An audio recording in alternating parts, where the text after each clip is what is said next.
धार्मिक या परंपरागत विवाह में वैवाहिक क्रूरता पर केरल हाईकोर्ट का एक लेटेस्ट जजमेंट जो कि दिसंबर मंथ में आया है। ये जो जजमेंट है आईपीसी की धारा 498 ए के मामले में। क्या आप जानते हैं कि एक महिला बिना कानूनी विवाह के भी आईपीसी की धारा 498 ए के तहत सुरक्षा मांग कर सकती है? केरल हाईकोर्ट ने इसी मुद्दे पर एक ऐतिहासिक फैसला सुनाया। आज हम लोग आपको इसी फैसले के सभी पहलू पे विस्तार से समझाएंगे। सबसे पहले हाई कोर्ट का अहम फैसला। केरल हाई कोर्ट ने हाल ही में एक महत्वपूर्ण फैसले में यह कहा कि अगर विवाह धार्मिक हो या परंपरागत तौर पर हुआ हो और उसे कानूनी विवाह रंग दिया जा सकता है तो महिला भारतीय दंड संहिता यानी आईपीसी की धारा 498 ए के तहत क्रूरता के खिलाफ सुरक्षा मांग कर सकती है, भले यह विवाह कानून के तहत बाद में अमान्य घोषित कर दिया जाए। मामला और फैसले का संदर्भ, इसमें 3 इंपॉर्टेंट पॉइंट है। पहला यह था कि यह मामला 18 वर्षीय लड़की के साथ से जुड़ा हुआ है जिसने अपने पति और ससुराल वालों पर क्रूरता का आरोप लगाया। दूसरा इसमें पॉइंट आया कि आरोपी पक्ष ने यह भी दलील दी कि यह शादी वैलिड नहीं है यानी कि वैध नहीं थी क्योंकि लड़की नाबालिग थी और विवाह का रजिस्ट्रेशन भी नहीं हुआ था। तीसरा इंपॉर्टेंट पॉइंट यह आया कि लड़की ने इस्लाम धर्म अपनाकर निकाह किया था।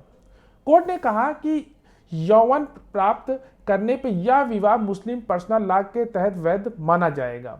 साथ ही साथ क्या कहता है मुस्लिम का पर्सनल लॉ? मुस्लिम पर्सनल लॉ के अनुसार यौवन प्राप्त करने पर एक लड़की विवाह के अनुबंध में प्रवेश कर सकती है और यह विवाह तब वैध माना जाएगा तब इसे किसी अन्य कानून जैसे कि बाल विवाह निषेध अधिनियम के तहत चुनौती नहीं दी जाती।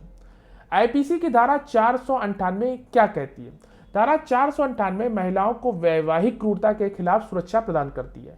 हाई कोर्ट ने कहा कि जब विवाह धार्मिक या प्रथागत हो या उसे कानूनी विवाह का रंग दिया जा सके तो महिला धारा 498 के तहत न्याय मांग सकती है। केस की पृष्ठभूमि के जो तथ्य थे उसको 4 भागों में बांटा गया। पहला यह था कि जो पीड़ित लड़की ने शादी के बाद मानसिक और शारीरिक प्रताड़ना का सामना किया। दूसरा यह आया कि पति और ससुराल वालों के व्यवहार से परेशान होकर उसने आत्महत्या कर ली। तीसरा यह आया ट्रायल कोर्ट ने आरोपियों को 3 साल की कैद और जुर्माना लगाया था।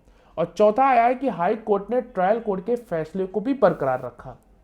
आरोपी का पक्ष और सरकारी वकील का तर्क, यानी कि आरोपी का यह पक्ष था शादी केवल एक ही समझौता थी और लड़की नाबालिग थी इसलिए यह शादी वैलिड ही नहीं थी। सरकारी वकील ने यह तर्क दिया कि मुस्लिम कानून के अनुसार यौवन प्राप्त करने के बाद विवाह वैध है और गवाहों सबूतों के साथ क्रूरता साबित होती है। फैसले के मायने, यह फैसला साफ करता है कि धार्मिक और परंपरागत विवाह को कानूनी मान्यता दी जा सकती है। महिलाओं को 498 के तहत सुरक्षा का अधिकार मिलता है भले वह विवाह बाद में अमान्य घोषित हो जाए। तो कंक्लूजन यानी कि निष्कर्ष ये निकला, यह फैसला महिलाओं के लिए न्याय की राह आसान बनाता है। अगर आप ऐसी किसी स्थिति में हैं या किसी को जानते हैं तो जो वैवाहिक क्रूरता का शिकार हो तो कानून का सहारा लें। कृपया इस वीडियो को लाइक करें, शेयर करें ताकि यह जानकारी ज़्यादा लोगों तक पहुंच सके। हमसे जुड़े रहने के लिए चैनल को जरूर सब्सक्राइब करें और बेल आइकन जरूर दबाएं। और साथ ही साथ अगर किसी को केस से कोई भी क्वेरी हो तो डायरेक्ट कॉल पे भी अपना अपॉइंटमेंट बुक करा सकते हैं। उसका नंबर डिस्क्रिप्शन बॉक्स में दिया है। मिलते हैं एक नेक्स्ट वीडियो, तब तक के लिए धन्यवाद।